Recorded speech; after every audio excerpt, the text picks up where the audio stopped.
carried. We'll call the select board meeting to order for Monday, November 6th. Please join me for a pledge of allegiance. I pledge allegiance to the flag of the United States of America and to the republic for which it stands, one nation, under God, indivisible, with liberty and justice for all. Thank you, everybody. Appreciate that.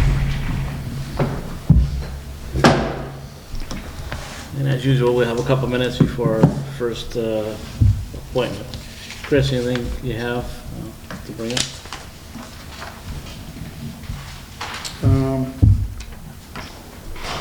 Well, we are getting ready to go into capital project request season and budget season.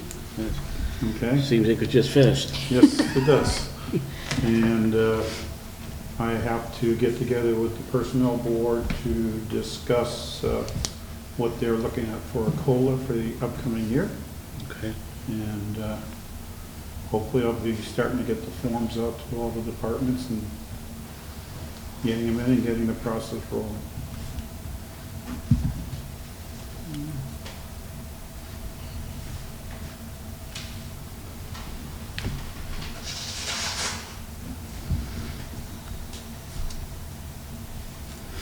I can touch on a couple of the things down below.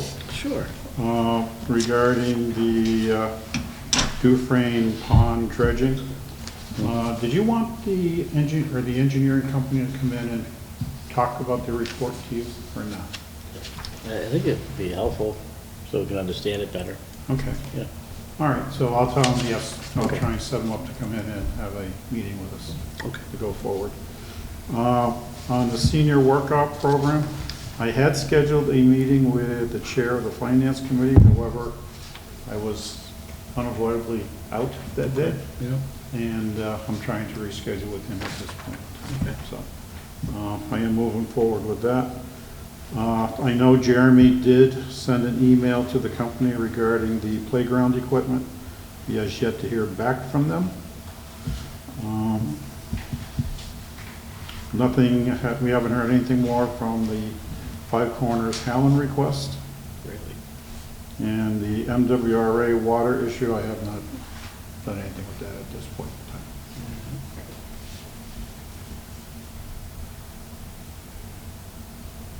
The Mass DOT, there's been an update on their project as well. It's- I think there's a meeting, or Zoom meeting that they're gonna be doing. I gotta go back. Just wanna make sure I'm not thinking it's the wrong one. I was talking about construction updates. So I don't know if it was for the whole 202 or just one section or whatever, so. Okay. I believe that is on Wednesday afternoon at 4 o'clock, I believe. This Wednesday coming up? Yep. If you find the Zoom meeting, can you send us a link? Yeah. I was just Yep. gonna- And jump on it. Yep. Best participants. All right. And everybody does know that there is the dedication going on at the new memorial wall Yeah, just on on Saturday. Saturday at 11 p.m. or 11 a.m. And this is just going to be an initial. They're going to do their grand opening where they invite all the dignitaries and everybody. They want to do that for the Memorial Day. Memorial Day, yeah. So, but it does look nice up there. I don't know if you've had a chance. Well, I to have, drive by. it's remarkable how, you know, if you don't see it in a couple weeks and you go by and see how much work has been done, It looks really nice now that Yeah. they put the trees in and the bushes in, and yeah. you know, it's really coming together at this point. Now all we got to do is get the garage done. All right, well, brings us to our first appointment. We had Edward Chapdelaine with the Granby Firefighters Association.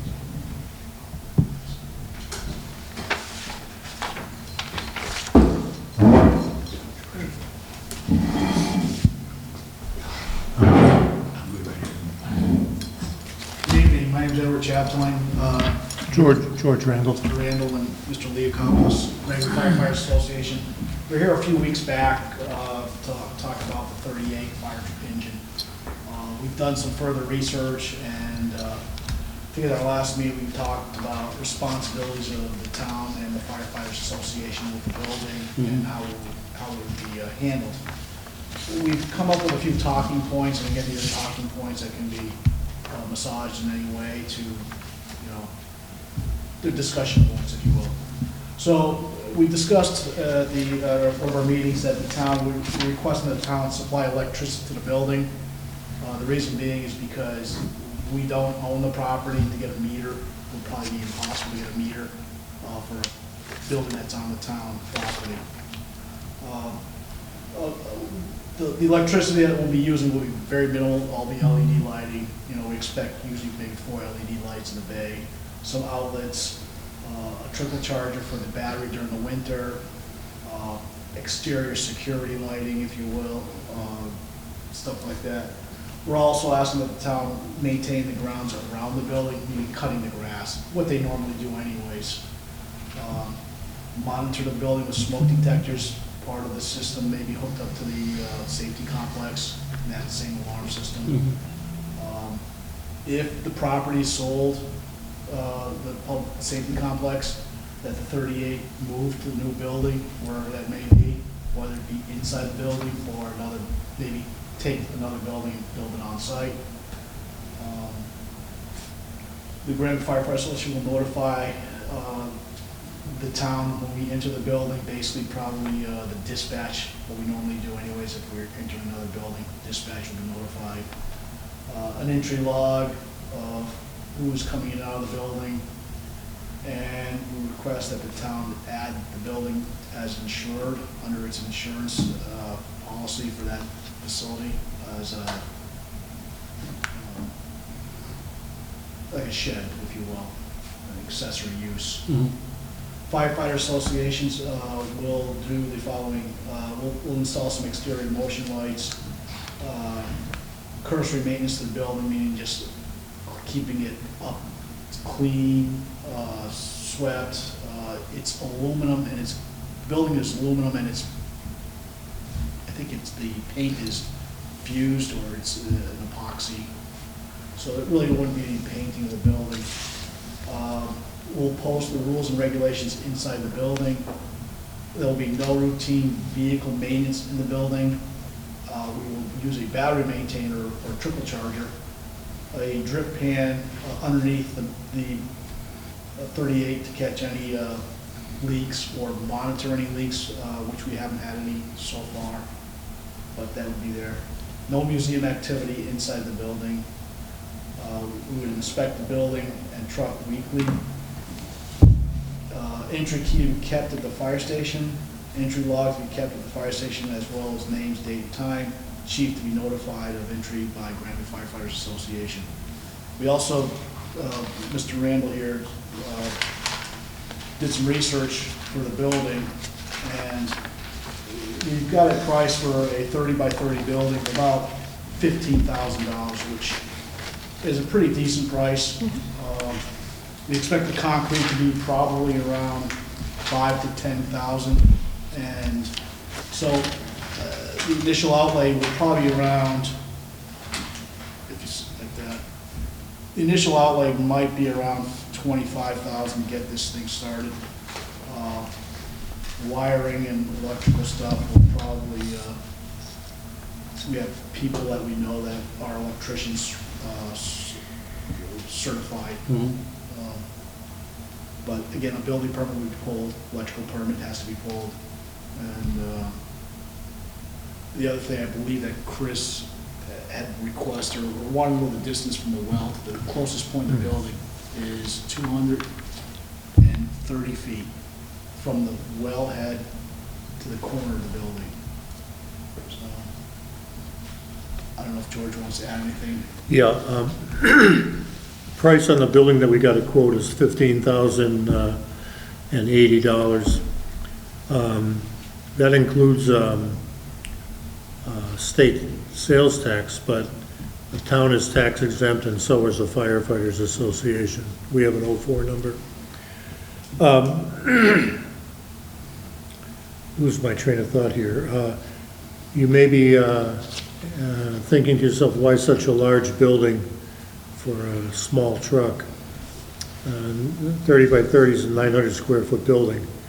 But we're planning for the future, unlike what happened at the fire station. That it's a beautiful building, but as soon as everything was moved in, it was outgrown by the police department, outgrown by the fire department. So we thought that a 30 by 30 building would suffice for not only the firefighters to store what the firefighters have, but also allow additional storage for what the Granby Fire Department itself may have that they don't want to store in the, or can't store in the building itself due to lack of storage space.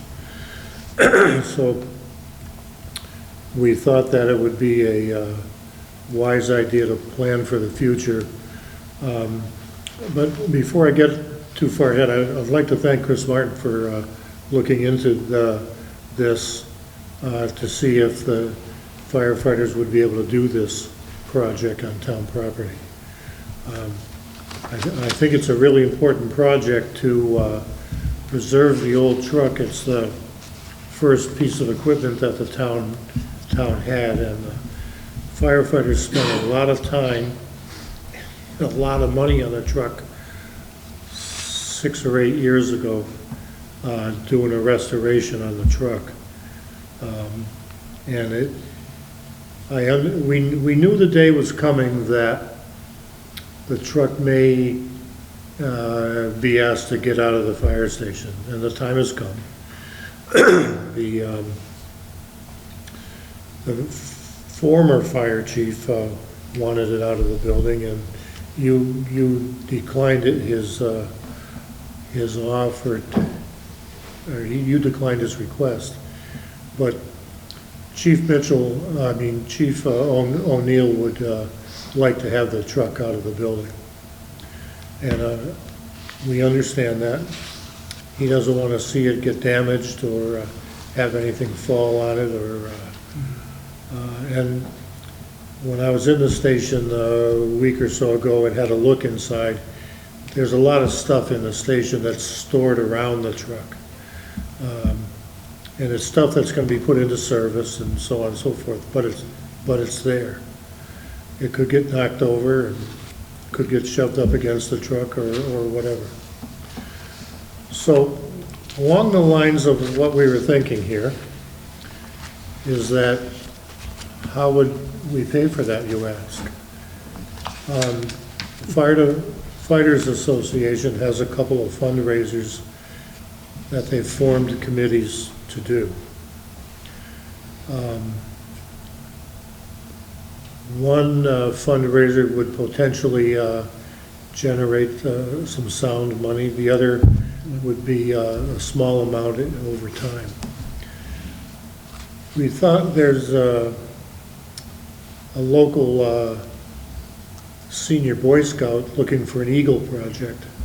And part of that, his project could be to help us raise funds. If we do it that way, it'll take 2 to 3 years to get this project off the ground and up and enclosed. Now, the price of this building of $15,080, that's an installed price. And it would be up in 2 days. It comes as a kit, and it's assembled by the company that manufactures it. Wow. So, we really haven't talked to Chief O'Neill to see how much of a hurry that he's in. And I'm going to assume that at some point in time he's going to be in a hurry and want it out. And the Firefighters Association may not be fully funded at the time to have the building up and completed and to get the truck out of the station. My thought process would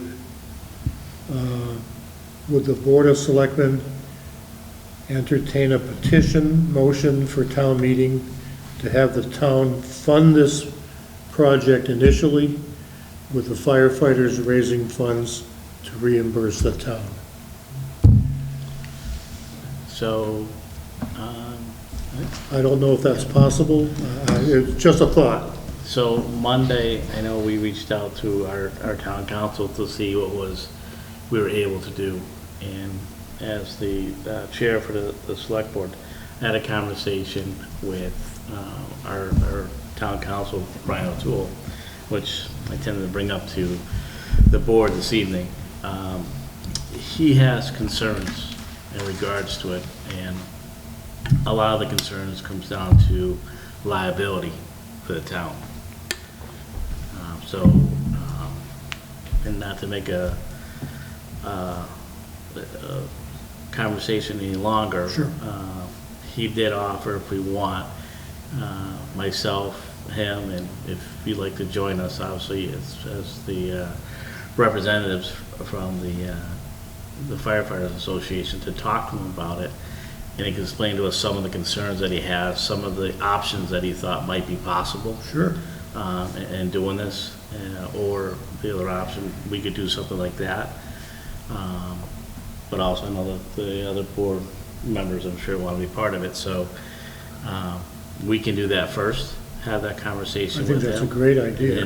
And then have yourselves and the Attorney O'Toole come back in front of the whole entire board and kind of talk about it further.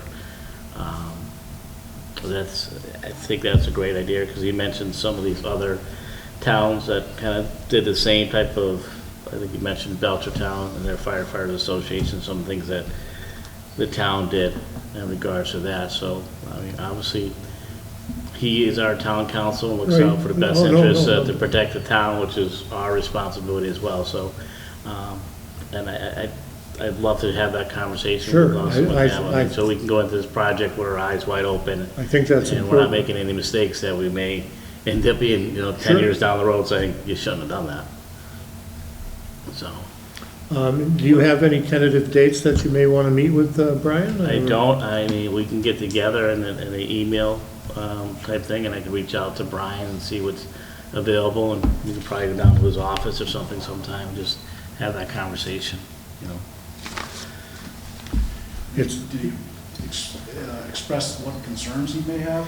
Yeah, from a legal standpoint, he has some concerns about how we're gonna do it, and how we're gonna build it, where we're gonna build it, and what liability comes back to the town, and can actually town participate in that? Can the town take on that responsibility legally?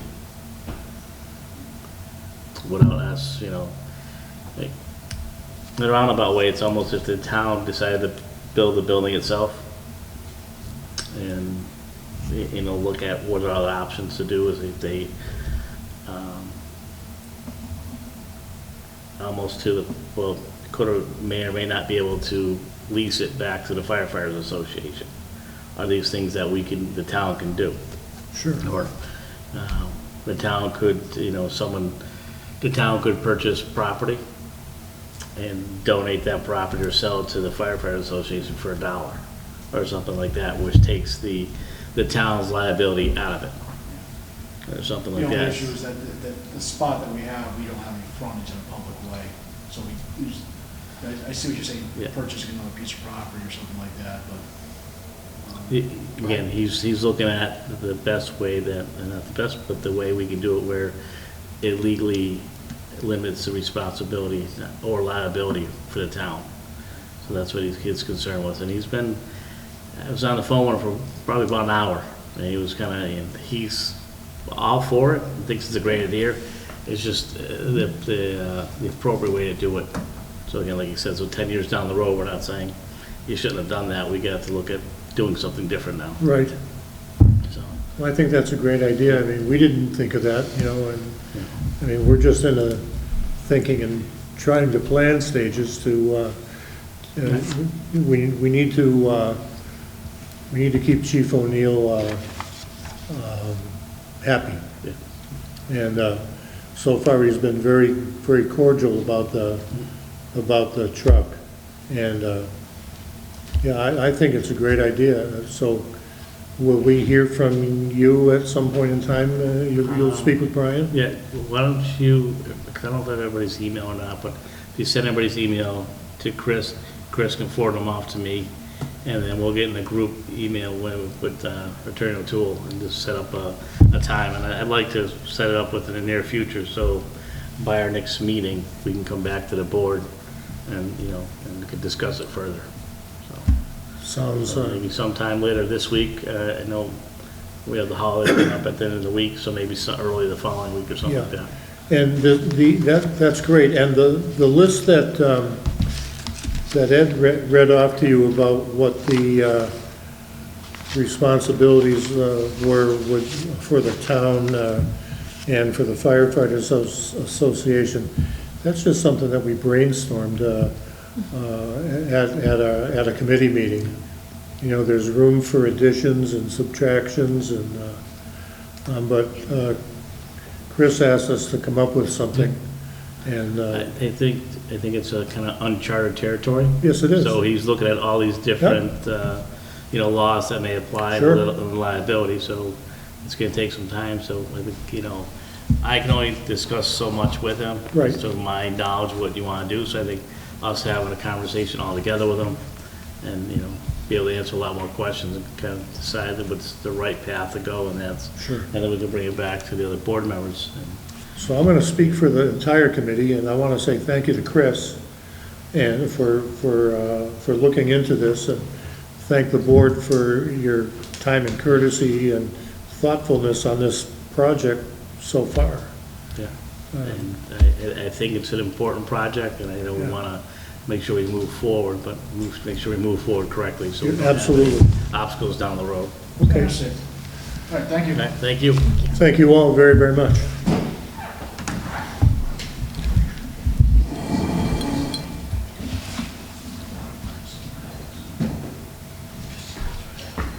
Does that work for you too?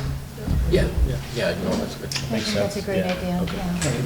We have a lot of, things that they thought of, which is I'm great sure that we have a if I list to look start up the with. name, I will. Yeah. But I think, like And you I'm said, sure we I'll really get need the edits too on my guidance stuff, and just the somewhere down expertise the from the Right.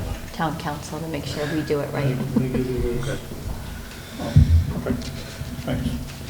If you get it right the first time, and then Well, that's it. No. And that's just the point too, where, you know, you do something wrong and then find out 10 years down the road, we shouldn't have done that, and then, you know, the people that come after us are like, "No, what do we do now?" absolutely.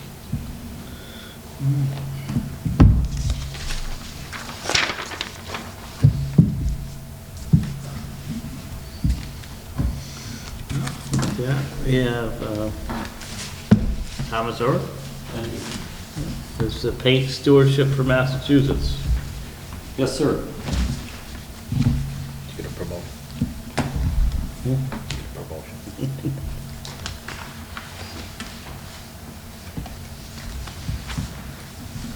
Have a little documentation. Sure. Thank you.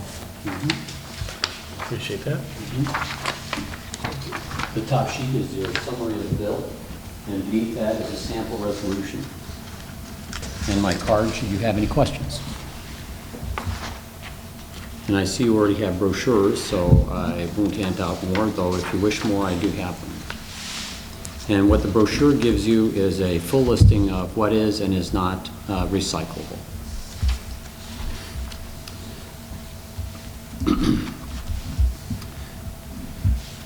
Good evening, and thank you for this opportunity to share information with your board about paint recycling. My name, as you know, is Tom Irwin. I live at 54 Central Ave in Dalton, Mass. I'm an advocate for a paint stewardship bill that is presently before our legislature for the 7th time. I am a retired engineer and physician who, while a member of the Dalton Waste Management and Recycle Committee, learned of paint stewardship during a tour of the New York transfer station in Clifton Park. Loved the idea, did some research, and became an advocate for this environmental legislation in Massachusetts along with 3 other concerned individuals.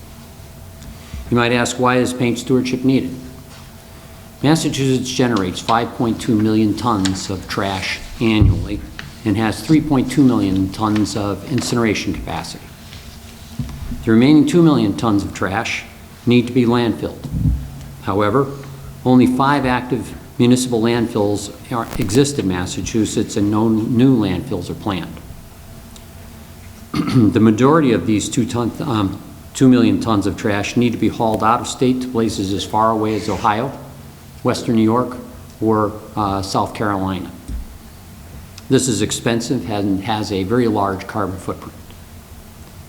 Fortunately, there is a way we can begin addressing this problem. Implementing product stewardship to waste streams such as paint, mattresses, plastics, and packaging that are amenable to this approach will help us begin decreasing this expensive burden. So then what is paint stewardship? Paint stewardship is a program that allows residents to discard unwanted liquid latex and oil-based paints without cost to participating paint retail stores any day the store is open. The retailers collect the returned paint in totes, and when a tote is full, call Paint Care, the nonprofit created by paint manufacturers to manage the discarded paint. Paint Care then picks up the full tote and hauls it to a paint reprocessing plant where it is reblended and then sold to entities like Habitat for Humanity and Restore. The consumer's part is paying an extra fee of up to $1 per gallon at time of purchase. If they purchase 5 gallons, it's $1.75. It's not, the interest is not in making money, it's in breaking even. What benefits will Granby see from paint stewardship? First, it will be a service that Granby residents will value. Between 30 and 60% of latex that is returned to the Enfield, Connecticut Sherwin-Williams store is for Massachusetts residents. They're willing to drive that distance and to spend that time just to return paint so it doesn't get into the landfill. Also, 95% of the 530 residents dropping off paint at 5 separate household hazardous waste days that I spoke to signed the petition encouraging their legislator to become a bill co-sponsor. This suggests that 95% of the residents in Granby with paint in their basements, and likely there are many, would value and support this legislation. Second, paint stewardship, as touched on earlier, begins addressing the solid waste issue by decreasing one category of waste going to our landfills.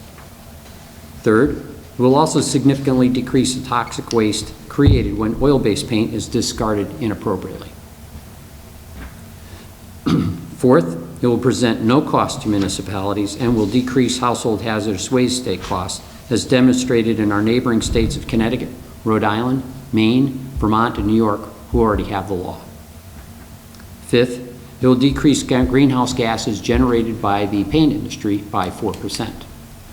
And finally, sixth, it will likely be a model for future product stewardship legislation that will address mattresses, solar panels, plastics, packaging, and tires. Well, if this is so good, why hasn't this bill passed in the previous 6 times? With between 6,000 and 7,000 bills presented for each 2-year session of the legislature, only 5% of them actually reach the floor for a vote. Hence, a bill needs to have big savings or big demand to be considered. Unfortunately, the savings from implementing paint stewardship will only be an estimated $2 million annually, which is big for us, but it's small change for the state of Massachusetts. Also, unfortunately, there isn't sufficient demand from the public for the law, and this is the result of too few people being aware of the law. While gathering over 2,200 petition signatures in support of the law, my experience has been that less than 5% of people are aware of the law. In fact, residents of Connecticut, Rhode Island, Maine, and Vermont who have come to the farmers markets or what have you that I have gathered signatures at, 50% of them don't know that they have the law already in their state. So what might be the next steps? Presently, there are 27 representatives, including Representative Mindy Dahm, and 11 senators, including Senator Jake Oliveira, sponsoring or co-sponsoring these bills. However, to improve the chances this legislation passes this session, many more are needed. I would ask that you please consider then requesting Granby's other state representative, Representative Dan Carey, also become a co-sponsor and join this important cause that will certainly benefit Massachusetts and its residents. And finally, when the bill arrives at the Ways and Means Committee later this year or early next year, it is important to have a letter from as many municipalities as possible encouraging the Ways and Means Committee chairs to view the paint stewardship legislation favorably and send it to the legislative floor for a vote. Please consider Granby supporting this future effort in their resolution as well. Thank you. Questions?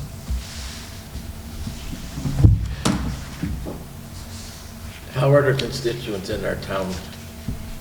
You're gonna have a tote for each resident that request one, and they put the paint cans in this tote? No, the way that the bill will operate is that folks will go to Sherwin-Williams, Ace Hardware, True Value Hardware with their paint, unwanted paint, and drop it off. As long as it's an original can with the original label, still liquid, and no more than 5 cans in a day, the participating place will take them. And they only take it from there? There's no, Home Depot's not involved in this, Lowe's or anything? Home Other Depot, big boxes. Lowe's, and Walmart have all elected not to collect it. The small paint retailers, though, say this is fantastic because those large retailers, 10% of their paint is going to be recycled as well. It's all coming to my store, so I'm going to have an increase in foot traffic. The big box stores are happy because they don't have to deal with this. The little guys are happy because it dramatically increases their foot traffic.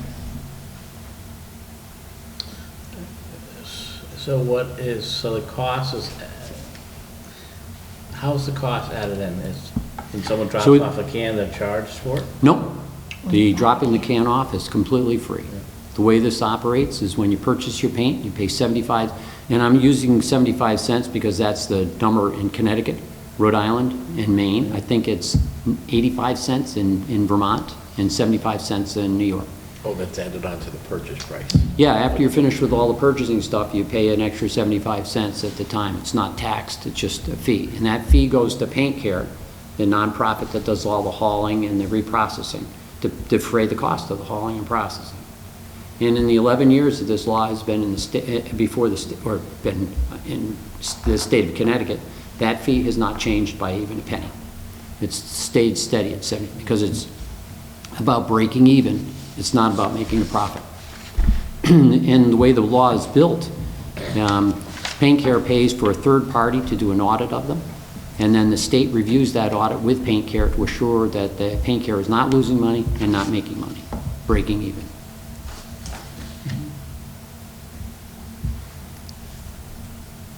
So I guess the question would be, what are you looking from us as a select board? Are you looking I would for us- love to have you guys just pass a resolution, and the sample resolution is the back of your packet. Just asking Representative Carey to come and co-sponsor the bill, because that's the way our voice actually funnels Yep. to the legislature. So that's why I'm looking to have that. And all the legislators in Berkshire County, Franklin County, and aside from Representative Carey, Hampshire County, are co-sponsors of the bill. And there are several in Hampden County that are actively considering becoming co-sponsors. May I ask, have your organization reached out to him, To whom, please? Dan Carey? Yes, I sat with his legislative aide right here in this room last Thursday. And I had 273 petition signatures that I handed them at that time, and we had a great conversation about his becoming a co-sponsor. Have you had a response back from his office? It was just last Thursday. No, I wouldn't expect it until probably the beginning of next week. Okay. And I have also spoken with Senator Vilas. Unfortunately, he's deployed, but when he returns, it's expected he will become a co-sponsor as well.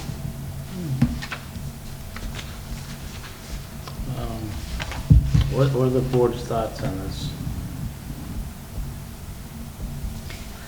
And I struggle with the board endorsing something like this.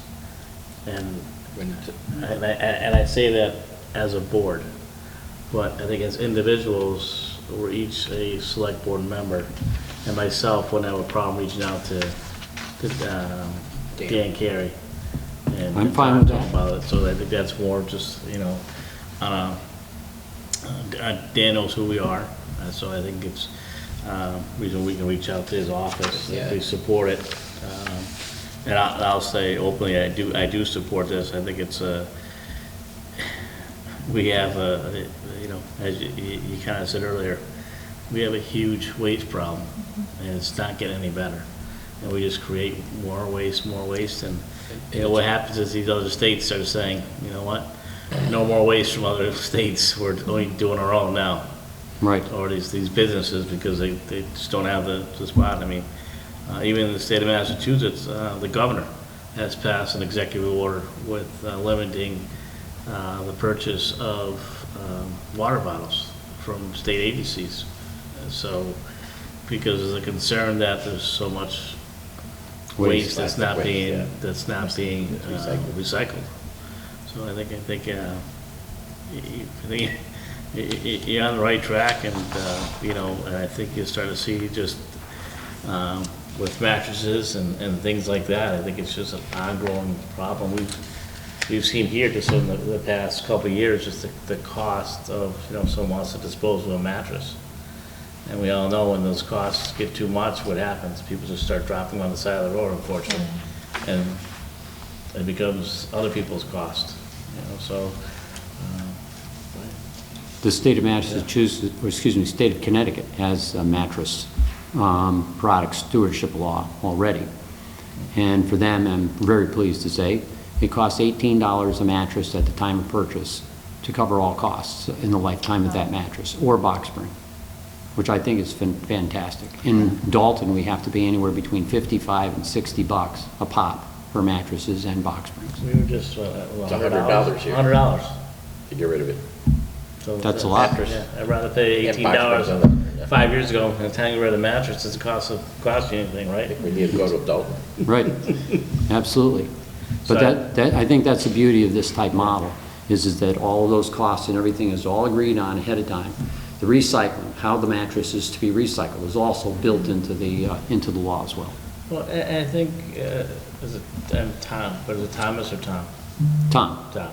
And I think seeing, especially our neighboring states are already doing it, and it's proven to work. And so I think, like I said, I have no problem reaching out to, you know, That'd be Dan great. and everybody else too, just to reassure them that they're going down the right track. And it's great to just support the bill, but be vocal about supporting the bill. And like you said, how many bills actually get to the floor? 5%, Yeah, so, peanuts. you know, so you can support it, but unless you can be vocal about it and get it to move forward, that's two different things. Would you be comfortable sending the chair of the House and the Senate Ways and Means Committee a resolution encouraging them to look favorably on the bill? I think, I don't have a problem with that myself. Again, Individually. I think it's the same thing, but, you know, as a representative for the town of Granby, I think it's beneficial for our residents here.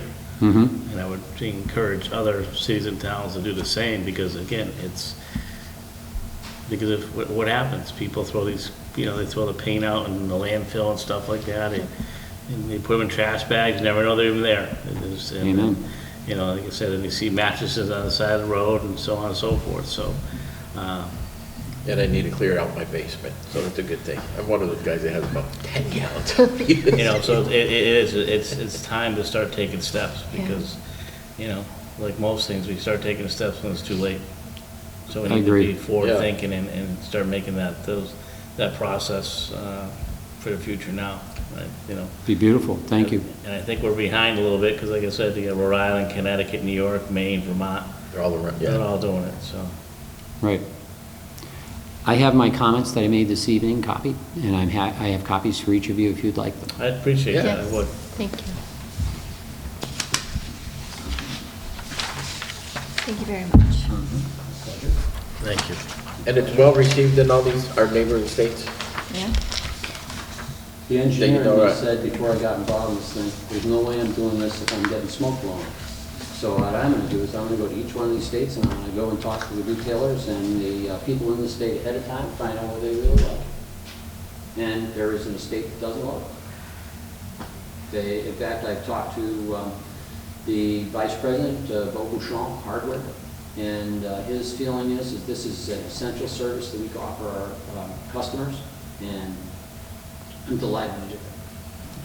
And the CEO of Sherwin-Williams says, blanket statement, any state that passes this law, every single Sherwin-Williams store in that state will become a participant in this thing, no questions asked.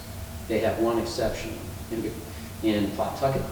They have one Sherwin-Williams store that's too small to be able to put to sacrifice that 4x4 area in their back storage room.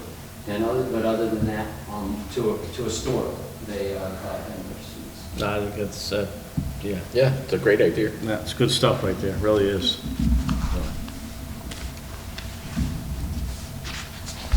Again, thank you for your interest. You have my card. If you have any questions, that is my cell phone number on there and my direct email address. Please do not hesitate to reach out. I'll do my best to get answers to any question you might have. Thank you, Tom, I appreciate you Thank coming you, in this sir. evening. very My much. pleasure. Have a great evening.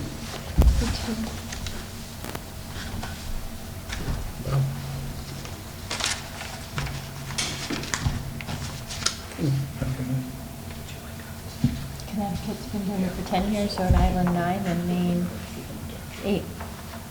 No, just started 2 years ago. Yeah, it's, Yeah. I think it's it. It's just, It is a problem, I can see. Yeah. just talk about the mattresses. I mean, eventually, and everybody, one way or another, when they purchase a mattress sooner or later, They gotta be clean at the recycling place, like, And most of the time, when they're you not. right, even when you purchase a new mattress from a company, and they deliver it, they want to charge you to They move go it away. Another Yeah. one. so Yep. This here, it's all in Dublin. Yeah, no, it makes sense. Yeah.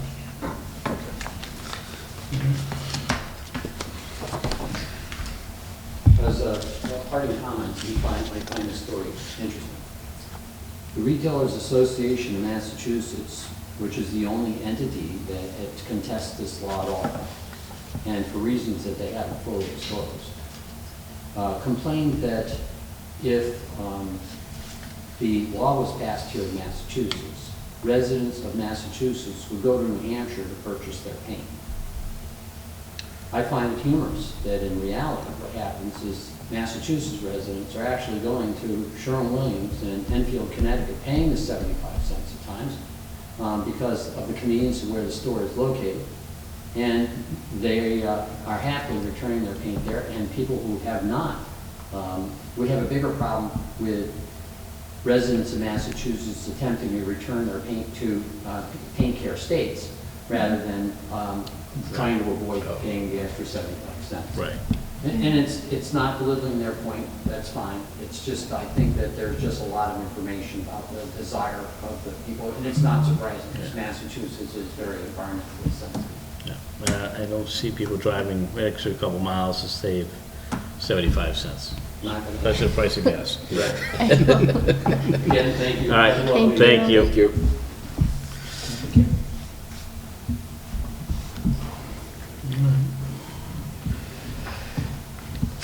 See, we don't have any citizen participation.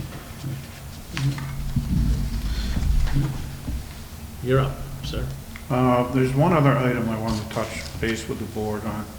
Remember back, I want to say it was in the springtime, we had received the email from South Hadley Sewer Department regarding the apartment complex Yeah. Yes. across the pond here. Yep.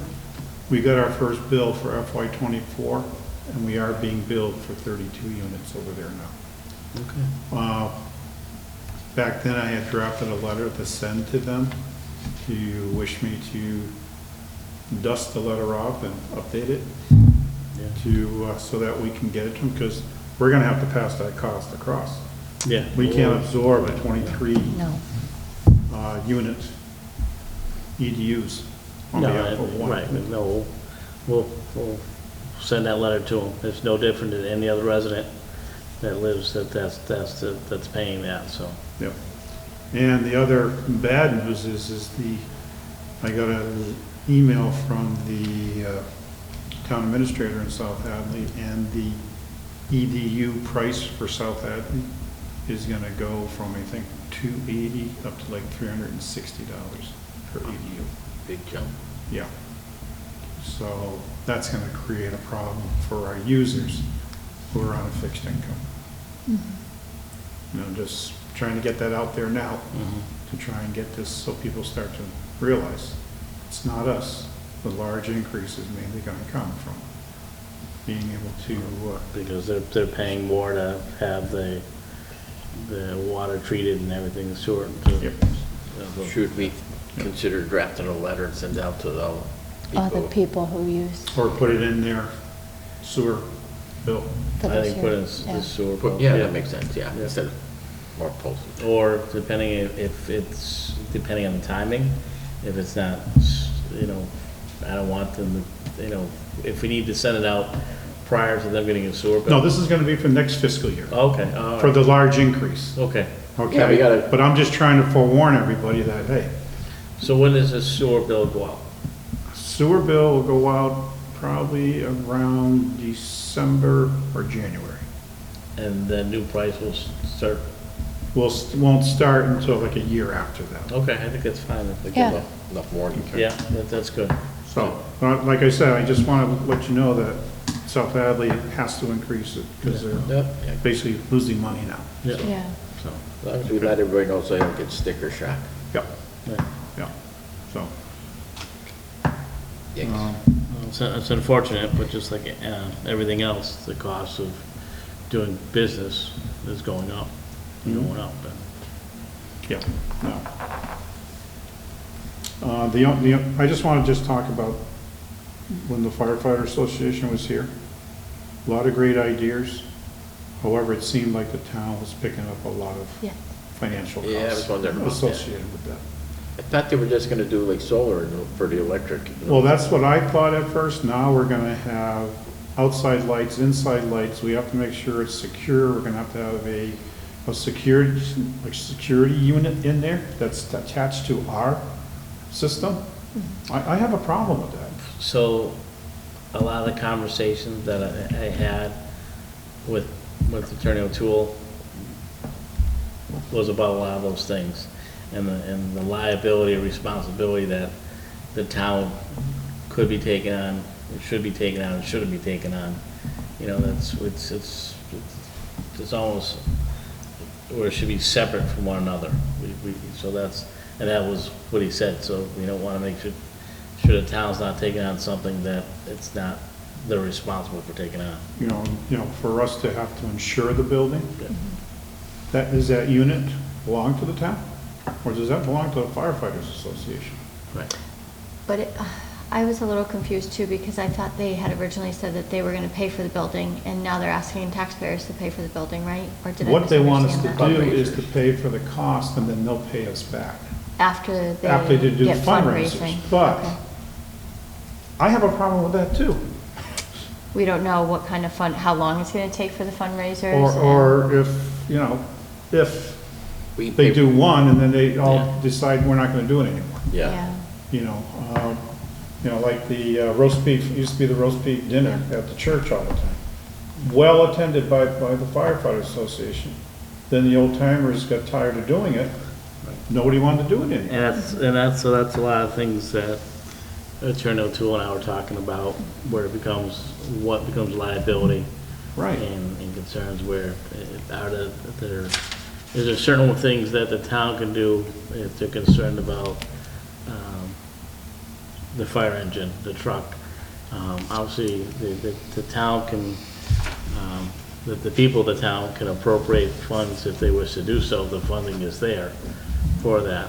So, but again, we want to make sure that and that's why I want them involved in, obviously, in the conversation to hear what he was saying to me. And we probably, talk about some different options that will may be feasible for both sides.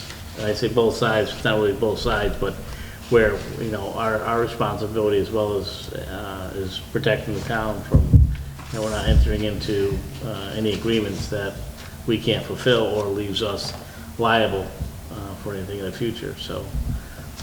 remind me That's again, what we're looking at. where they plan on putting it? Behind the public safety complex. Up where the- We have the Connex boxes Right, up in okay. the back there. They're putting it up by there. So there's no access to it from North Street then? No, No, How how you get up there right now is when you go around the right side of the building, facing it, Yeah, there's like a dirt path that goes up and into the back, a little dirt road, access road. and that's how they would get the That's how they'll get it in and out. hose reel in. But again, that in turn goes over the zone 1 recharge area for the well. And that's my concern if the thing is, if Oh. it's dripping oil, leaking oil, then there could be a potential issue with DEP Yeah. if they find out that we're allowing that to happen. Okay? That's my biggest concern, is I don't want to have a state agency come down and throw a hammer down on us and find out we're going to be sanctioned or So have fines, It goes back to. just because we're what going to you be said. nice. So, and I think, Attorney O'Toole did mention that Belchertown had set up something with their firefighter association. So that's probably something that our firefighter association can kind of look into how that worked for them. And I know some of it had to do where someone had donated land to the town for that purpose. I think, if I remember correctly, the town turned around and sold that land to their firefighter association for $1. So it was over and done, because how it worked out that they couldn't maybe donate it to the firefighter association directly or something like that. How it worked out, but I think there's options that we need to look at, and like I said, it's just to make sure that we're doing everything. For a different parcel of land or that one? I think it's different personal land. Yeah, I don't think that's. that scares me with the oil. I don't think that's the proper, DEP the is not proper good. place for it. I think, I like to have something where, the building just sits alone by itself, and that's what it's for. That's it. Yeah, Almost like it's basically gonna be a garage, that's what it is. Yeah. Maybe have easy, access in and out. That's what they're, they're really looking for something for storage for it, so.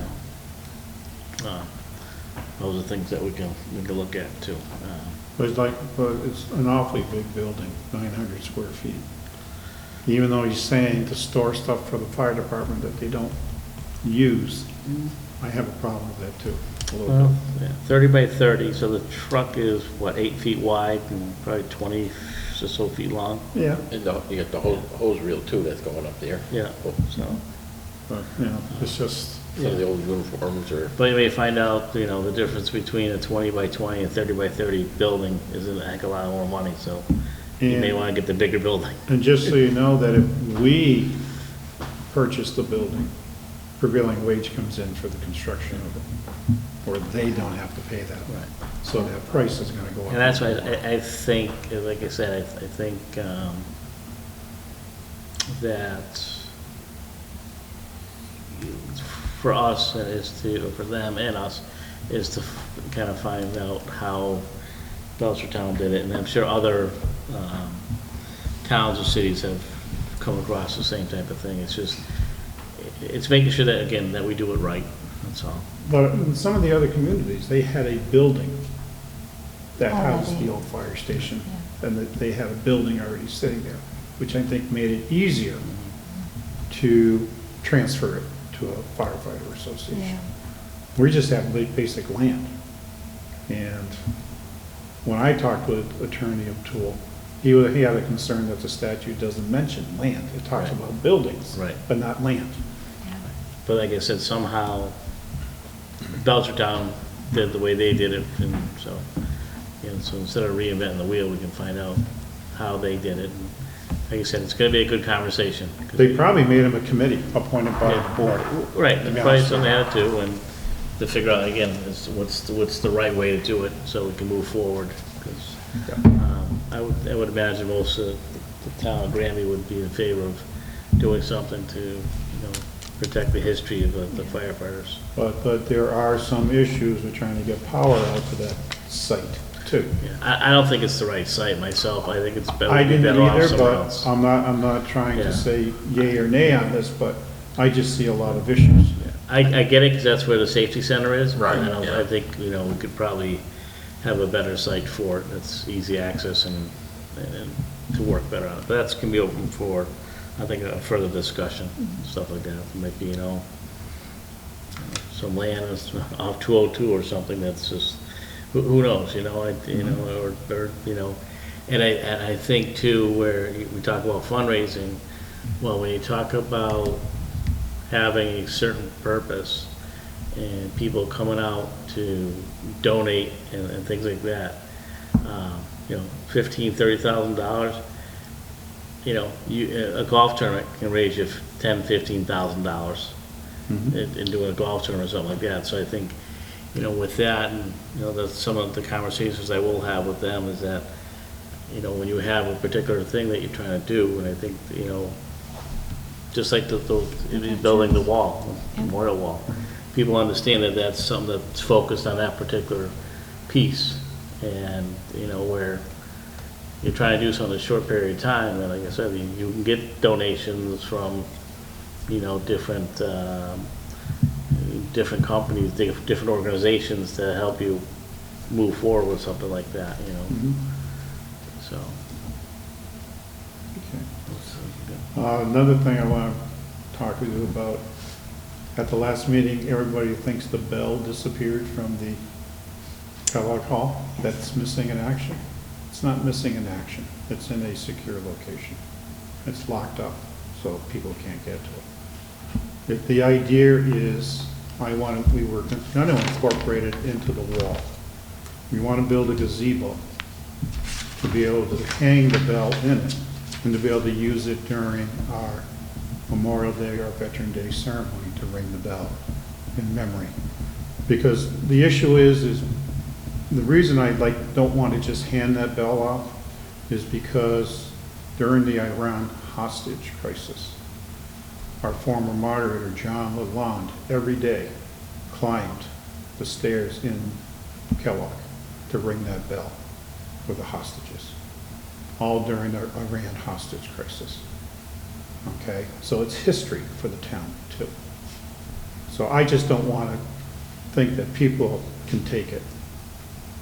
Okay, I think it should remain under the control of the town and put as part of that structure there, because we did lose some veterans, some military personnel in trying to rescue them. And I think it's a good place for that to be. And maybe we can, I think there was actually a poem written about Mr. Lalonde ringing the bell during that period of time. And I think, Chris, with that moving forward too, and I think that's going to be the decision of the select board. And I think and can't imagine that we wouldn't take input from our residents on what they would want to do with something like that. Again, we're talking about history of Granby and want to make sure that we are preserving it in the correct way. So, people 50 years from now can say, when I was a kid, I remember that, that bell and so on and so forth, so. And actually, the history of the bell, it came from the town of Enfield. I was going to ask this. That is now underneath the Quabbin. Because we were approached by the Enfield Historical Association to get the bell back at one point. And we refused to give it up at that point. But it actually belongs to the town of Enfield. Actually, I think that's even written on the bell, is the town of Enfield. Really? Yes. You didn't know that? I did not know that, no. Eddie Parker was the one who got us the bell way back when. What are the other concerns of the bell? That people didn't know where it was, or it was missing? Yeah, they thought it was missing and they wanted to know where it was. It's not missing. We just have it in a secure location. Yeah. For the longest time, it sat in the garage up by the old Aldrich Hall. Now we want to take the garage down, we moved it out of there and put it in another secure location. I know everybody's thinking it, so I'm going to ask it. Where is a secure location? It's inside a Connex box, locked, where we have people who can see it every day. Okay. Yeah. Anything else? Nope. So we know where it is now. Chris, There's always, the Connex box that it's in is owned by the town. Yes. Okay, so. Yes, it is owned by the town. It's on town property. home anyways. Chris, when you mentioned the EDUs, the letter that is also in our correspondence, is that also in response to the EDUs? What letter was that? That letter was that the came one sent to the treasurer, just inquiring about the 372 That was the, EDUs. yes. Okay, so That- I just that- want to make sure it was the same thing that we were What talking it about. was is I saw our bill increase so much that I needed the breakdown. Yeah, And That's what it I was got the from. spreadsheet from South Hadley, so now I'm comparing it to our list of who we bill out to and what EDU we charge to everybody. yeah. And making sure that we're gonna match exactly what they're Okay, charging to us. perfect. So, And then that's what goes in front of the board after you match everything up Yes. for us to approve? yes, Okay. yes, Thank okay, you. so, Anything else? not off the top of my head, sorry. Then we can move into accepting departmental reports, or department reports. I will make a motion to approve departmental reports. Do you want me to say dates now that we're only taking it to that Friday? And we're not taking it? Like another, chief of police I usually would gives a probably do Monday. for the weekend, however they do it, I think they do weekending, or they I do, think whatever, actually, whatever. or they date it, or whatever, I Yeah. would just, I think whatever the dates are, so we know we're approving Yep. the date they wrote on it. All right, so I will make a motion to Good approve the point. departmental reports for the Council on Aging from 10/6 to 10/27 was in this round for us. And all other departmental reports that we received were the week of 10/23 and 10/30. I will second that. Any further discussion? The only thing I had a follow-up with, Chris, was I know you had said that Jeremy was in contact with the playground company. I and- saw an email go out to them. Last week, right. Wanting to find out an update on when they're Yeah. gonna be here, because it's, they And were supposed to have Jeremy- been here at the end of September, Right, then they were supposed to be here at the end of October, yeah. and here we are now in getting into November. Yeah, can we get some concrete information from them? And I know, I think, and I hear people, and I don't want to use the word complaining, more frustrated because this is something, the money's been appropriated. We're just as frustrated too. And I I know don't that. think that's what people understand. We're just as frustrated. We wanna get that thing And I repaired. get that, but people are looking at us for, Answers. you know, we're the gatekeeper here, so let's do our part and follow up with the company and say, look, we understand there's times and delays, but look, we're 2 months behind now. We need a date, and when we're gonna start moving on this project. Enough, you know, Enough of just delays and delays and Yeah. delays. We want a date. you know, yeah, they owe that to us as a customer to let us know. And I know in the report, Jeremy had said if he doesn't hear back from them by today, that he was gonna call them instead of email, just to see if he could get someone on the phone. So I didn't know if you saw him today or anything. I didn't see him today, Okay. so, wasn't able to talk to him about that. Okay. All Anything right, else? so, nope, that was it. All in favor? Aye. Is anybody opposed? Okay.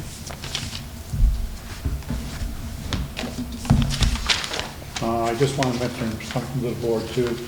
I'm going to be getting in touch with John Edwards to see if the lumber company is going to be coming in to take down the trees that they couldn't do last year. Yep.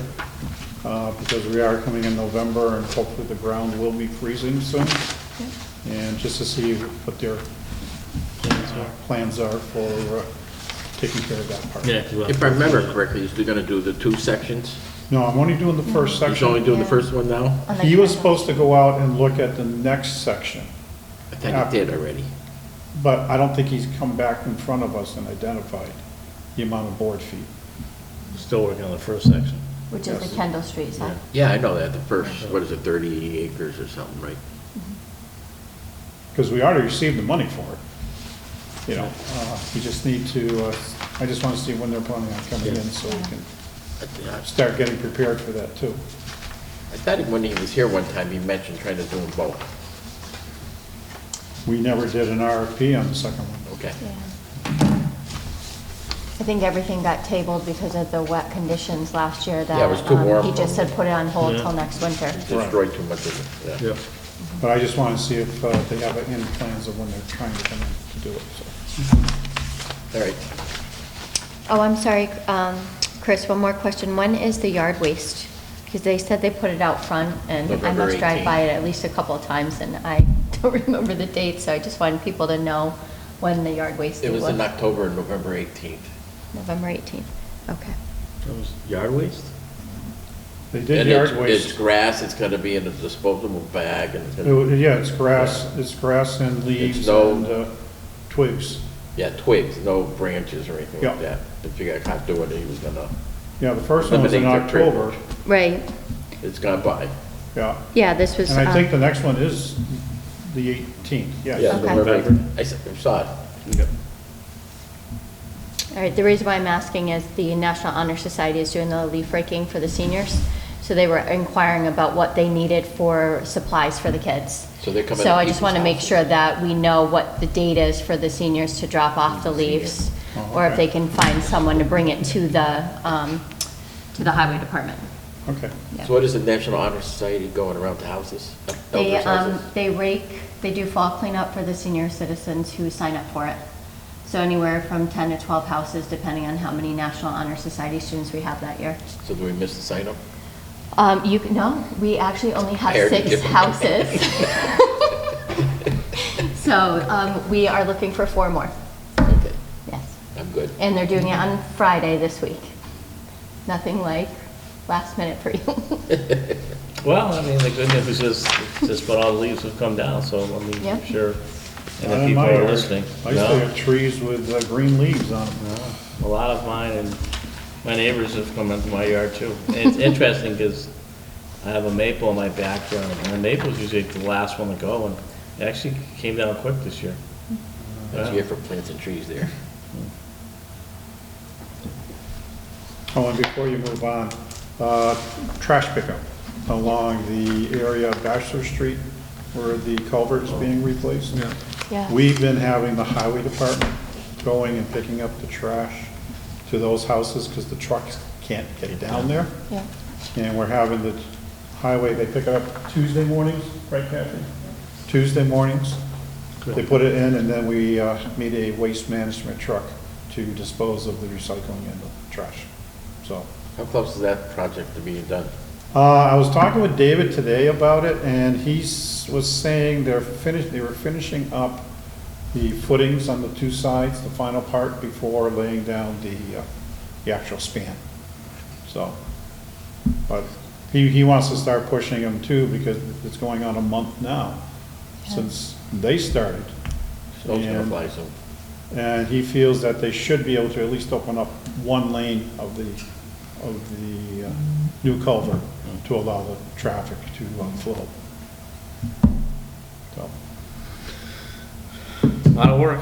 Yeah. yes.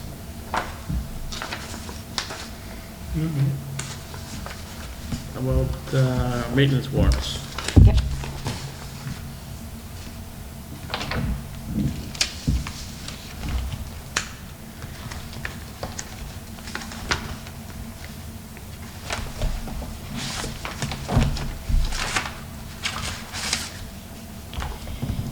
All right, so I'll start with warrant number 26, fiscal year 2024, dated October 27th, 2023, in the amount of $433,359.43.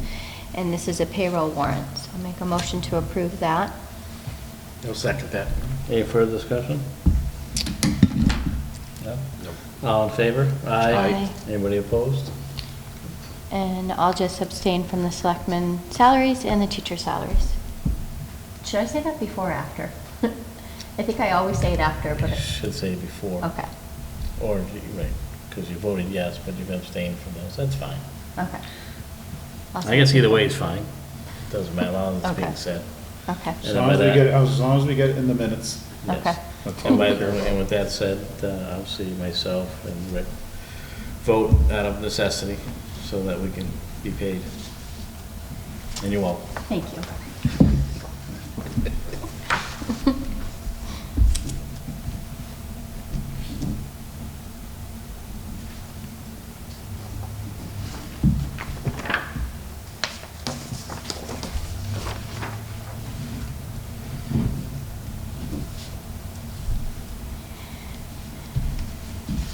Next one is a motion to approve warrant number 27, fiscal year 2024. This is a maintenance warrant dated October 27th, 2023, in the amount of $372,367.31. I'll second.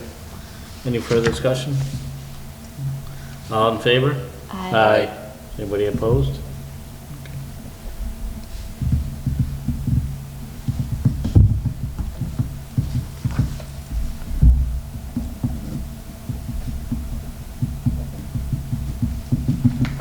Chris, as I'm signing this, maybe think of something. Has nothing to do with this, Yeah, no, that's okay. but our holiday meal that we usually have for the seniors. Yeah, we gotta plan a date. Yeah. I have a suggestion from the director, just because she already has a band coming in after. So I was gonna, do you want to finish the warrants first? Yeah, or- let's finish. Okay. All right, so I'll make a motion to approve warrant number 28. I'll do this one first. This is a bills payable warrant dated November 3rd, 2023, in the amount of $312,957.38. Okay. Is there a Second. Any further discussion? Nope. All in favor? Aye. Anybody opposed?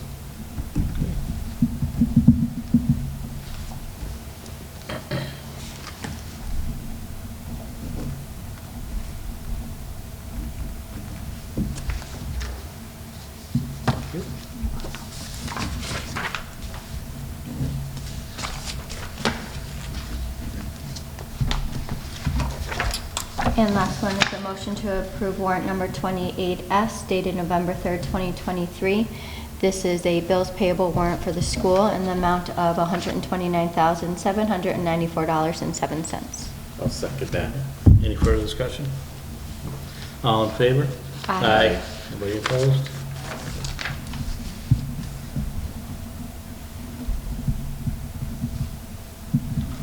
Thank you.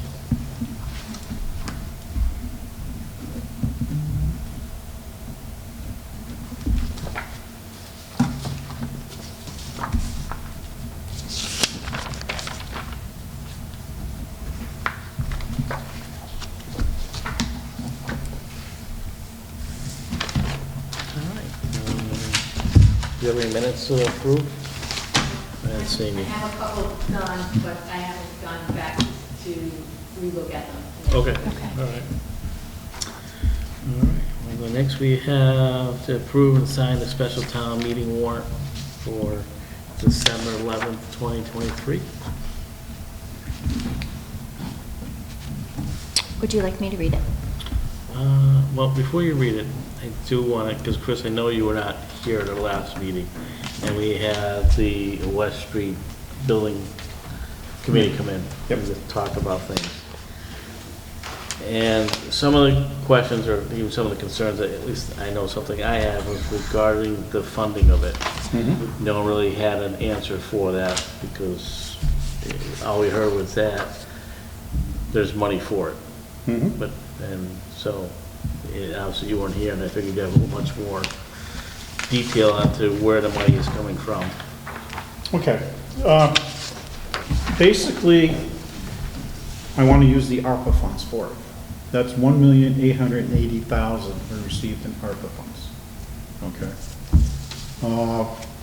I know there's been talk that if people aren't spending that money, that the government's going to take it back. So I want to try and spend it on this project, so that we can say it's committed and it is spent. Okay. Another $107,000 is coming from unspent, prior approved articles, okay, in the general fund. All right? And if you want, I can give you the specifics, but, and then we have 3 million, almost 3.4 million in unspent prior capital project articles, coming to the 5,300,000. So they're approved capital. They projects were prior capital projects. Yeah. Or prior general fund projects. We didn't spend all the money, or we didn't spend the money. And I just want to close those out to be able to fund this project. What type of projects were they that we didn't fund? Or we didn't purchase, or we didn't do?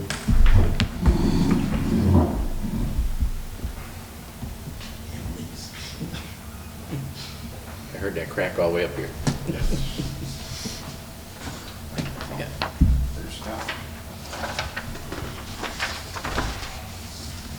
Thank you. Okay, the general fund articles.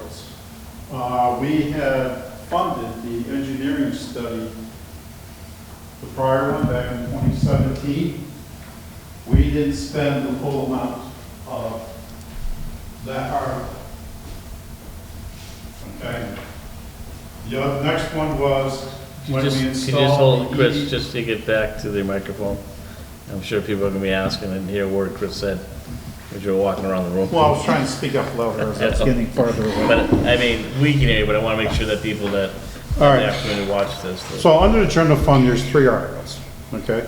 One from December of 2017, which was leftover monies from the original study we did of the West Street building. Next one was from October of 2019. When we installed the EV chargers, we appropriated money. We got about 6,000 left that we never spent. Then, in June of 19, we appropriated $100,000 for bonding costs because we thought we were going to have to raise more money to pay for the East Middle School addition renovation. We never had to do that. So we never spent those funds. That's $100,000 right there that have been sitting on the books. Okay? Then we go into the capital project articles. The capital project articles are set aside because those are all funded through borrowing. So we have to separate on our books into a separate fund. Yep. Okay? We had a couple articles from July of 2020. One was for the purchase of the mower, the large mower that we use on our fields, and the purchase of the large transit that Steve Leokopoulos does. It's the big red truck. Okay? We had, back from 2007, when we did the roof replacement on the West Street School, when we replaced the membrane roof. Yep. We have $11,000 left from there that's been sitting on the books. When we replaced the East Meadow roof in 2011, we've got $76,000 left from that. From September of 2013, the West Street School feasibility study, we've got $157,000 left there. In June of 2013, the in-ground oil tank replacement, that was for the tank at the West Street School. We never did that. Okay? And then, in February of 2016, for the construction and renovation of the East Meadow School, we had $3 million left.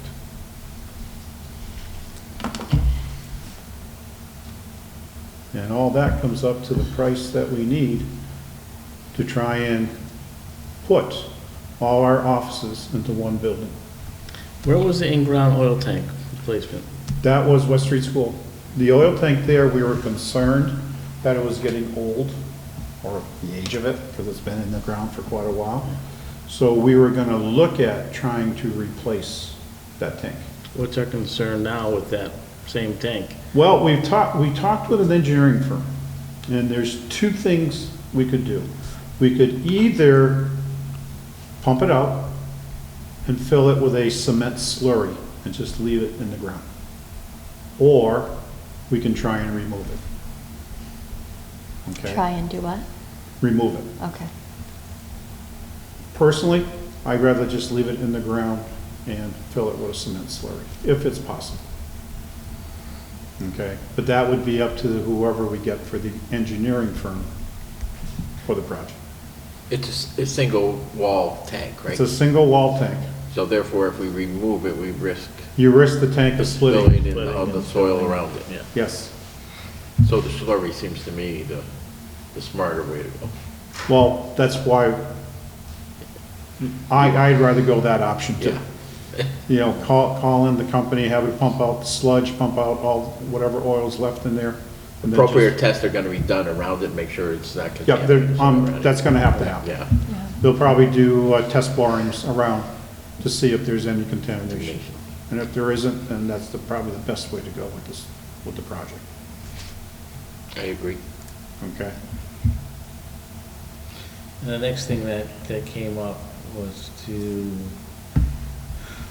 have more of a information session so that a lot of questions don't come up at town meeting. In Well, regards to- I know the committee is meeting on Wednesday night, okay? Talking about a brochure to put out, Yeah. okay? To put, basically answer basic questions, what are we trying to do, this and that and whatnot, okay? That, I'm hoping, is be able to answer a lot of questions, okay? The Q&A, it's nice, but you're only gonna get maybe one or two Yeah. people. You're not really gonna get a lot of people coming out. I think it needs to be a mailer. Okay, but the problem is the committee doesn't have any appropriation to be able to do a mailer. Okay. That's the problem we run into. Now, they're willing to put together the brochure, and I'm sure we can get from Kathy Kelly Reagan the addresses of all the houses in the town of Granby, and we can go through and do a mailer, but we need the funds to be able to do it. Well, can't we just put it on the website? A lot of people don't do the website. Yeah. No. We can say, put it on GCAM. I don't do GCAM. I don't do the town website. I don't read the newspaper. I don't do this, I don't do that. We've tried that before, to do a mass outreach that way. Yeah. Yeah. And all we hear is, They well, I didn't don't do hear. that. I don't go there. I don't Yeah. read the paper. I don't do this, I don't do that. The mailers, I think, are gonna be kind of expensive, aren't they? I think Well- they will be, It's yes. gonna be about, I'm guessing $3,000 or $5,000. What about a suggestion to, once they make the brochures, to have it, at least part of them go out through the senior center newsletter that she mails out? Doesn't she mail them? But how many people do we reach there? Well, we can ask how many people she mails it out to and see, maybe that's some cost savings, right, if we put it in with that. Well, instead of mailing it out, we have different locations that it can be we could have, as well as having the brochure at the town meeting, but we can have some here, we can have some up at the annex. So, if, you know, I just want to make sure it's available for people to think about it before they get there and ask questions about it, that's all. And to be honest with you, I think just continue to talk at board meetings about it. Okay, what are we trying to accomplish? What we're trying to accomplish is making it easier for people to be able to conduct business in the town of Granby. I don't know how many times people come here Yeah. and they look for the wrong office. Oh, I'm sorry, you gotta go back out here, take a right and go a mile up the road. Or they'll go up to the annex and they're at the wrong side. Oh, you gotta go down to 10 West State Street. Yeah, I don't think anybody's gonna argue with that. I think a lot of people feel the same way, Chris, as that. I do appreciate the breakdown as to where the money is coming from, because I think people had concerns with that as well, okay? But I wouldn't have brought come forward to try and get this moving if I didn't have money. Okay? I understand that. But again, people, you know, when people hear, you know, we're gonna look at renovating a building, it's gonna be, you know, $5-6 million. Okay, where's this money coming from? People start thinking about, well, we have the money. Well, where do we have the money? Are we draining on all our accounts to pay for this? But those are questions that people have, and I think they're legitimate questions. And I think, you know, one of the reasons I wanted to ask you about it, and you laid it right out. This is where the money is coming from. It's money that's already been appropriated that we did not spend on projects that didn't cost as much as the money was appropriated for. Right. So we still have that money there, and I don't think anybody doesn't think there's a need for a new building. I mean, renovating West Street. See, and my big thing is that the building, we did look, the old study was looked at, okay? However, what was designed back then doesn't meet the needs now. We need additional office space. I'm no longer gonna be the accountant at some point. You're gonna need an office for the accountant.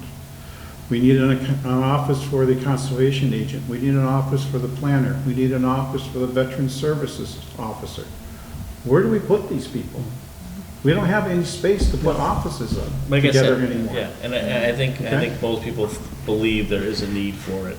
And also, you know, we're paying rent to lease a building now, so that will be, we're no And- longer paying that. And we don't know what's gonna happen with that because. And there the was- landlord really wants us to buy the building. She does not want to enter into another lease, Right.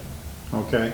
She's moving on in years, and she wants to be able to either sell it to the town or sell it to somebody else, and not have to worry, have that headache constantly coming in front of her.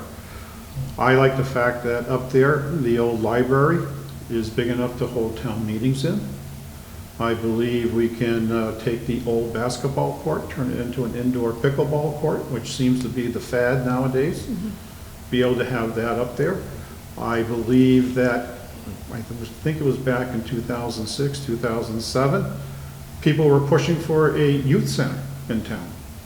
Why can't we have a youth center be located in there? Put in a couple pool tables, put in a jukebox, bring in TV, whatever, okay?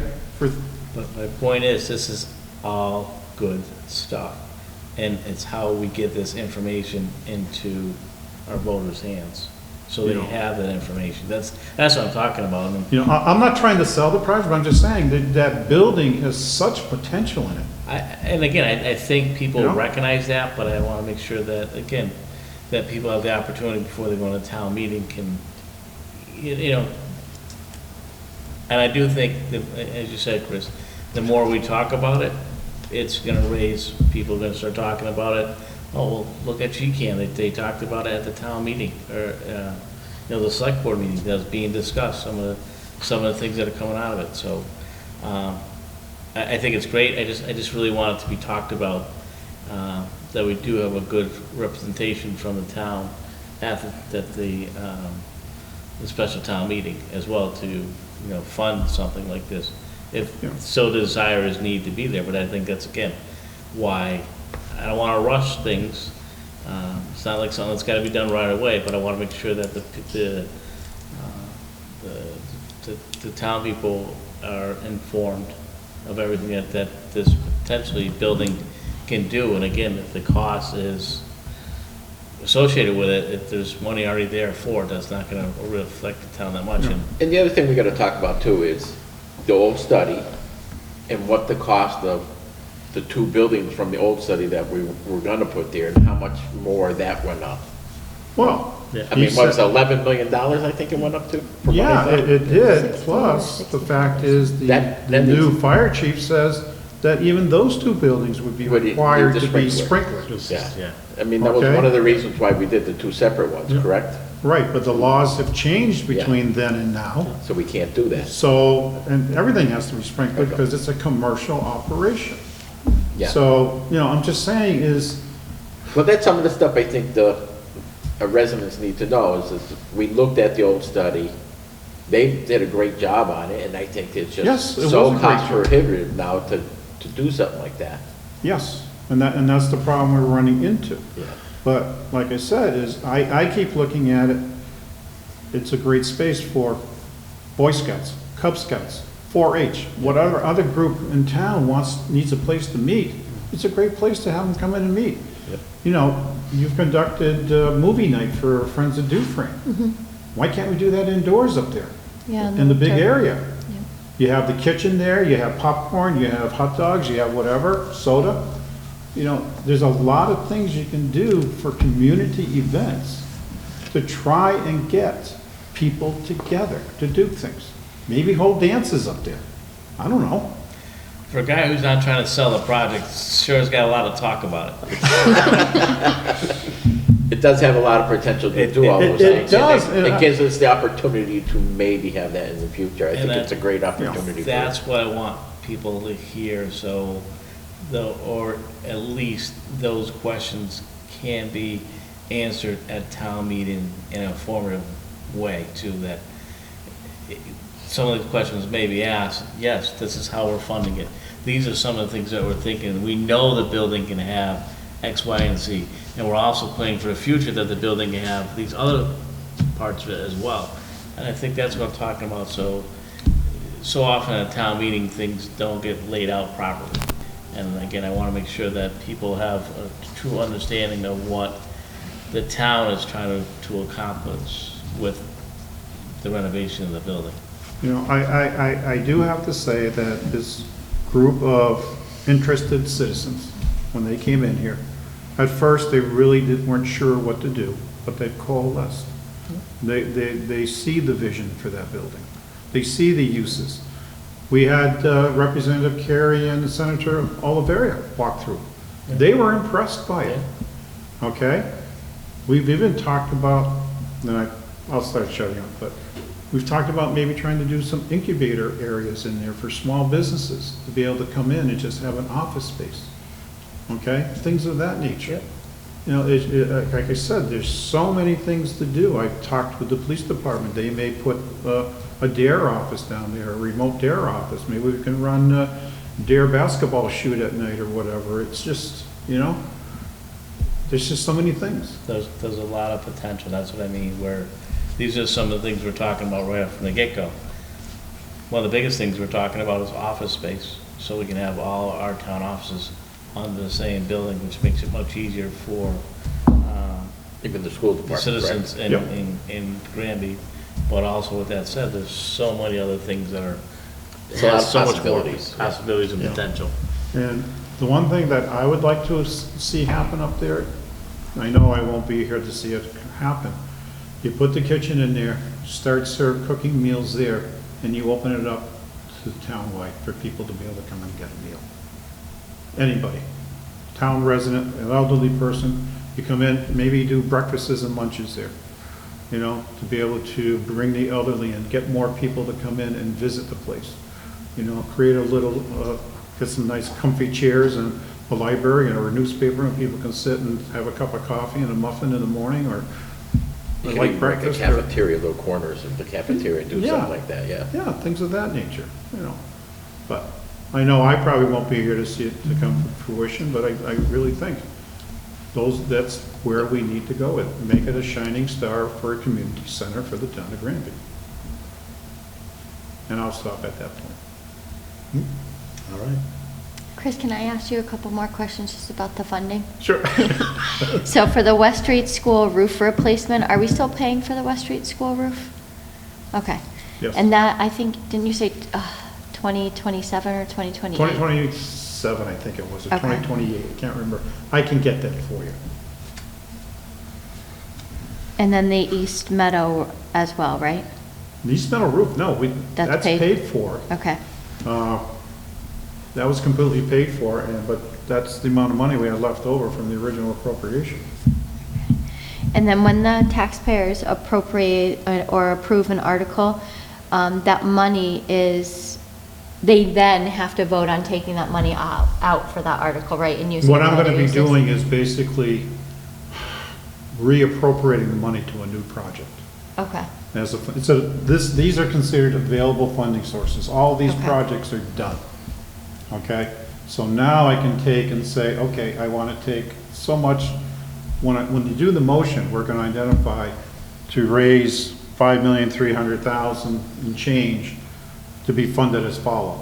1.8 from ARPA funds. okay, 100,000 from bonding costs, 113 from in-ground oil tank replacement, that article number, so on and so forth. okay, And that'll all be laid out so that they'll see that we've identified funding sources, and we don't have to go out and borrow or bond or raise Okay. taxes okay. in order to do this. So I guess the only thing I was confused on was the oil tank. We didn't do that project. No, So we can still take the funds from there that were Yes. appropriated by the taxpayers as long as they say yes. and the way I'm looking at it, it was at the site that we're looking at dealing with. Which, that's part of the project, right? Right. The tank, I don't see it on the list. Well, it's because we've had two ways of doing it, whether to remove it or to just drain it and fill it. Slurry, okay. So Okay? that's gonna be up to the engineer that we? Yes. Okay. And this also includes complete asbestos removal in the Yeah. building, complete removal of any and all lead paint, any potential PCBs in the caulking around the windows, everything. It'll be completely gone as part of this project. Okay. And I am meeting with DEP officials on next Monday to talk about the well and what we need to do in order to get it back in full operation. So, I know when Lynn was talking about the funding, I did tell them that I would look into the One Stop for Growth that you had applied for last year yep, for us. we got that $100,000 grant that time. Yeah, and it said on here, I found another possible source. It's called the underutilized properties that we could possibly explore through One Stop for Growth. But the EOI or statement of interest would be in February of this year that we would have to fill that out. And then the full grant with all the outlines on what we want to do would have to be filed by, last year it was June 2nd, so this year it would probably be at the beginning of June Yeah. at some point. But So now, that now could we be have an additional numbers. source. But now we have numbers. Right, Last which is year, what they we- want. We really didn't have the numbers associated with it. We had Right. the ideas of what we wanted, but we did not have any numbers that we could give to them. Right, Now which we they're have- gonna want specifics, so Now that we would have be a that. potential source too. Definitely. Yes, so. Okay. All right. Did I answer all your questions regarding funding and all that stuff? Yeah. Yeah, anything? Thank you for this. Yes, thank you. And make sure you tell the committee, thank you for all the hard work they did Yeah. to get this going. Now, will the funding be on the brochure? Will there be like a funding and then? I have to kind of see like an how, outline? that's Lynn's baby. Okay. She does brochures and stuff, so, I probably will be discussing it at the meeting Meeting? on Wednesday night. so. Okay, I think it'd be helpful for that to be part of it. Please attach to it. I mean, you know, just attach it to the brochure. Well, we just have to figure out how much space you have on two sides of a 8.5 by 11 piece of paper. right. It's okay, we can have 2 pieces of paper. No, people get tired when they have to start flipping Let's pages. just try, but if they're looking at spending money, they'll look at the next page. So would you like me to read the special town meeting? Yes, please. Okay. So, Hampshire SS, this is for the Commonwealth of Massachusetts Town of Granby Special Town Meeting. To one of the constables of the Town of Granby in the County of Hampshire, greetings. In the name of the Commonwealth of Massachusetts, you are hereby directed to notify and warn the inhabitants of said town, qualified to vote in elections and town affairs, to meet at the East Meadow School on East State Street in said town on Monday, the 11th day of December, next at 7 p.m., then and there to act on the following articles to wit. Article 1, to see if the town will vote to raise and appropriate, transfer from available funds, transfer from the stabilization fund, transfer from free cash, borrow or bond, $5,357,225.15, or a greater or lesser amount for the purpose of funding the renovation of the West Street building, the former West Street Elementary School, for municipal offices, senior center, and additional future programs at the site, or take any other action in regard thereto. And you are hereby directed to serve this warrant by posting attested copies thereof at 5 or more public places as of the bylaws before the time of said meeting. Hereof fail not and make due return of this warrant with your doings thereon to the town clerk at the time and place of meeting aforesaid. Given under our hands this 6th day of November in the year of our Lord 2023. Is there a second? I will second that. Any further discussion at this time? I just saw a typo, so just, it says former West Street, just another E there, and then we're good. Well, do you want to go up and reprint it? So you can have two Oh, E's because in we it? have to, yeah, we have to copy You have to it, sign or we have to two sign, yeah. copies, so. Yeah. So if you'll just excuse me, I'll just go up and print out 2 copies. Any other thing besides that? Nope. Okay. All in favor? Aye. Anybody opposed? with that said, that's the last part of our agenda before we move into, I do have a lot that was brought up, and one of them is the holiday luncheon. okay. So I know we wanted to schedule that, right? Yep. So, Lisa did email me, and she was wondering if we were gonna have the luncheon for the seniors, and her suggestion was on December 21st, only because they're having the gem tone singers that are being booked after lunch. She was either gonna see if we wanted to do the luncheon for the seniors that day, or she was gonna reach out to Western Mass to cater a lunch or a special luncheon for their holiday meal. So, I don't know if you guys have anything on the calendar for December 21st, but as of now, I don't. Yeah, I got work. I know. Yeah, well, of course, work is always there. But I Yeah, think it is no, just kidding, that was November. So it is a Thursday. Thursday, as I say, yeah. Well, Yeah. Let's do it, it makes sense, and, What time? Usually the luncheon at 11, 12, when do we usually have it? Luncheons, they're like 11:30. Okay. and I would ask, because, I mean, so the senior, so they're looking to do a luncheon. She was gonna have Western Mass come if we weren't gonna do the select board luncheon for them, like we did last year. So someone else will be paying for it. Western, well, I think so, right? I don't know how, she would have to have someone pay, or was it gonna be a donation?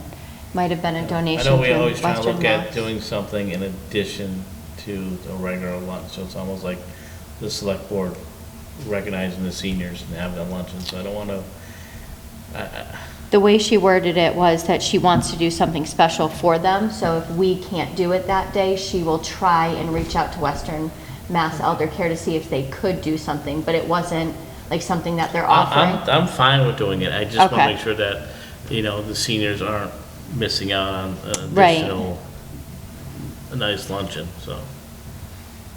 I will just double check with her, but, Okay. yeah, the way she worded it, she was either gonna have Western Mass cater the lunch, program if they could. If not, she was asking if the select board would like to do it that day. Yeah, Okay. I think it's, yeah. All right, so let's do that, and I think, yeah, no times are listed here, Kathy, so I'm not sure when the gem tone singers are gonna be performing afterwards, but they do a holiday music medley, Yeah, I would know.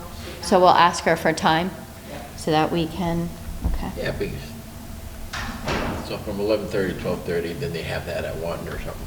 Yeah, usually most of the things start at 1 o'clock. Okay, The entertainment you're talking about. yeah, okay, that sounds good.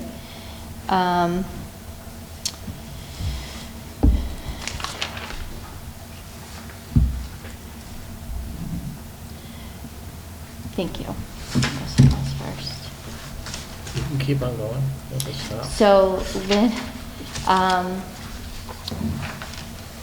the COA board reached out to me, and Chris through an email asking if the select board wouldn't mind appointing 2 of the COA board members onto the COA hiring committee.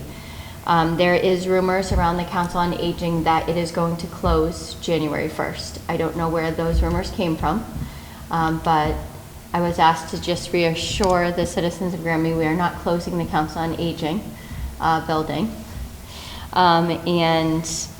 The COA board would like to know if the select board is okay with appointing Lillian Camus and Jeanette Montemagni from the COA board onto the hiring committee. So they reached out and asked. I don't have a problem having a representative from the COA board on the hiring committee, but I also want people to know we didn't forget about a director. Like, it's still being posted, there's just a shortage of it. We don't have anyone that's applied as of yet, right? No. Yeah, so, I mean, it's posted. I don't have a problem appointing Lillian to the. Okay, My biggest concern is a screening committee is executive session material, okay, and it's in strict confidence, and that's the problem. I don't know the other Okay. woman, and I don't know if she can keep a secret. right, I'm just gonna say it bluntly. yeah, Okay, because that's the reason you do a screening committee, is so people feel comfortable applying. Yep, And it's when they become a finalist that we tell them that their name is going to be out there for public consumption at that point. okay. Okay? And that's the only concern I have. And I to be think honest. having one representative at least from the board, I think that's good. I mean, Mhm. if we find that, you know, they need more representation, but I think one person is good for representation from the board, right? I'm fine with that, one person from the Yeah. board. I mean, All right. makes sense to me, and I think Lillian's a good choice too. She's been on other committees and boards within the town as well, so. So do you want me to make a motion to appoint Lillian Camus Sure. on the COA hiring committee? Effective for 1 year, right?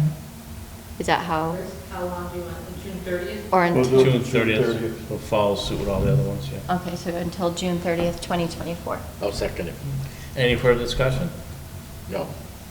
All in favor? Aye. Anybody opposed? And then at our December, oh my God, why am I saying December already? We're not even there yet. At our October 2nd meeting, we had discussed Lisa's offer to remain on the COA until March, right? Until You filled. had asked me to send 3 The issues email. to her. The Yes. email, Did which I that? sent. Okay, you did. That's what I wanted to follow up with. That if email was I on. sent, and she responded back, and she responded to all the board members too. I didn't get, I don't know if I didn't see that email. Was that the, I don't remember seeing it. Do you remember seeing it? I can send it back to you guys again. I remember getting something from her. Well, we got it about the West Street building concerns. No, it was a while back that she sent it. 10/23. That wasn't a West Street one? No. No, that Lisa was sent that her email. response back to those 3 Made a questions. request from West Street Building Committee, and she had an issue with it. Yeah. You Yeah, I remember don't getting that? have. Mm-hmm. I have from 9/27 from her and then nothing. I'll find it and get it to you then. And then from our 10, and then 10/23 for our meeting, or 10/25, about our meeting on 10/23. But other than that, I don't have anything on here. I'll go up and find it and send it to you. Okay. So do we want to table, so we'll obviously have to table it until we until we see the email, okay. And then there was a concern that was emailed to us about the website. I know when I had first started on the select board, this was a while ago, Glenn had asked that the website be updated and kind of restructured a little bit.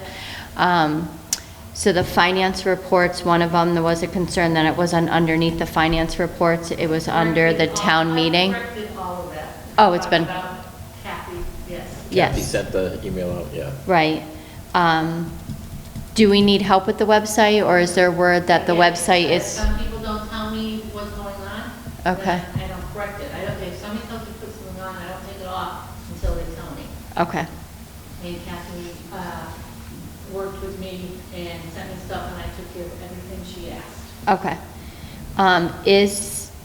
So you take care of the website for everyone in town, right? So each department doesn't do their own, like, homepage? No. Okay, so they send you everything that they want on their website? Okay. So they can, as their department, go in on their page, see what they want changed on their page, then email you with the changes? And I take Okay. care of it, yep. Okay. Everything from Kathy that she wanted. That needs to be a control factor, who's controlling the website. Well, and I'm sure you don't want to give the password out to everyone either. Well, no, Um, and you don't want misinformation up on it. There's gotta be a gatekeeper of Yeah. it, so, Okay, Webmaster. webmaster. It's like a gatekeeper. It is the gatekeeper, yes. all right, and then we'll just table the question and answer session versus the mailer, depending on what the meeting comes up with on Wednesday. Yeah, So we'll wait until- I wouldn't spend the money on a mailer. I Okay. just think it's important to have that information at town meeting. And if we can have those brochures, the brochures I'm talking about, so the handouts. right, And but- maybe have, a few hundred at different, or like 100 at different locations. Put them where, when we post it You put that, and like I said, there- But like I said, is, you heard me as I just started talking to you about the project, okay? It's very easy to just start talking and to explain what's going on, you know? Granted, sometimes it sounds like I'm getting more passionate about it, but the issue is I just see the need for that here. We've had these discussions amongst the, in all the committee meetings. It's a shame that GTM wasn't able to be there to tape those meetings, Yeah. to be able to hear the discussions going back and forth, to hear, you know, why are we going this way instead of going that way? How this whole group is so passionate about this project that, yes, the answers are there. Unless they're gonna come out of left field with some oddball question that we aren't anticipating. But we all know that happens at a town meeting. Okay? You know, but I think the committee is as prepared as they can be to move forward with this project.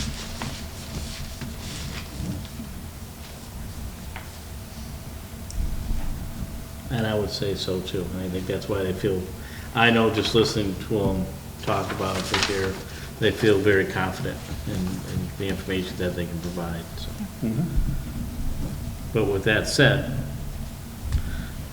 I like to have people in those seats to hear about it. Yeah. And I know they put it in front of the annex, right? A sign in front of the annex. Is there any sign or a board that goes out here? No, right? No.